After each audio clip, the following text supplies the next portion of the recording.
துரியோதனனுக்கு தர்மரிடமிருந்து எல்லாவற்றையும் பறித்து கொள்ள வேண்டும் என்னும் வஞ்சம் இருந்தது.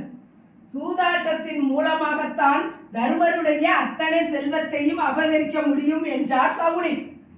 சூதாட்டம் ஆடுவதற்கு வா என்று பாண்டவர்களை அழைக்க முடியாது. எனவே அழகிய மண்டபம் ஒன்று கட்ட வேண்டும். அதை விழாவாக வைத்து அனைவரையும் அழைத்து சூதாடலாம் என்று நினைத்தான் துரியோதனன். அதன்படியே மண்டபம் கட்டும் வேலையை தொடங்கினான். மண்டபத்தை காண வாருங்கள், விழாவை மகிழ்வாக கொண்டாடலாம் என்று ஓலையில் எழுதி அனுப்பினான். அதில் துருதாஷ்டிரனிடம் கையெழுத்தும் வாங்கினான்.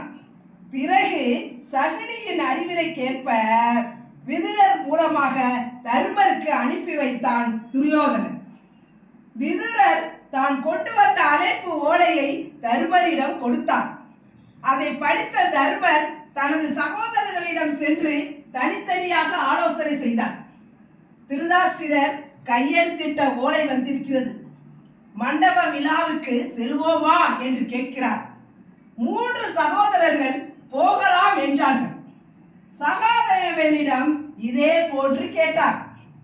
ஓலை கொண்டு வந்தது யார் என்று கேட்கிறான். விதுரர் ஓலை எடுத்து வந்தார் என்கிறார் தர்மர். அனுப்பியது யார் என்றான் சகாதேவன். துரியோதனன் அனுப்பினான் என்கிறார். ஓலையில் கையெழுத்து அது யார் போட்டிருக்கிறார்கள் என்று கேட்டான். அது திருதாஷ்டிரன் போட்டிருக்கிறார் என்றார் தர்மர். இப்படியே சகாதேவன் கேட்ட அனைத்து கேள்விகளுக்கும் சலிக்காமல் பதில் கூறினார்.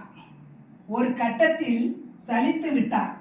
எதற்கு இவ்வளவு கேள்விகள் கேட்கிறாய் என்று கேட்டார். அதற்கு சகாதேவன், நமக்கு ஓலை அனுப்பியது ஒருவர், கையெழுத்திட்டது ஒருவர், அனுப்ப நினைத்தது ஒருவர், அதை கொண்டு வந்து கொடுத்தது மற்றொருவர் என்றெல்லாம் நீங்கள் நினைக்கிறீர்கள்.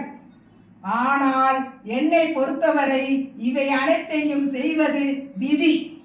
அது ஒருவன்தான். அவன் நம்மை எங்கெங்கோ இழுத்து செல்ல போகிறான் என்றான் சகாதேவன். சூதாட்டத்தையும் அதனால் உண்டாக போகும் மகாபாரத போரையும் மனதில் நினைத்து அமைதியானான் சகாதேவன். விதியில் சதி இருந்தால் அதை மதியார் வெல்லலாம்.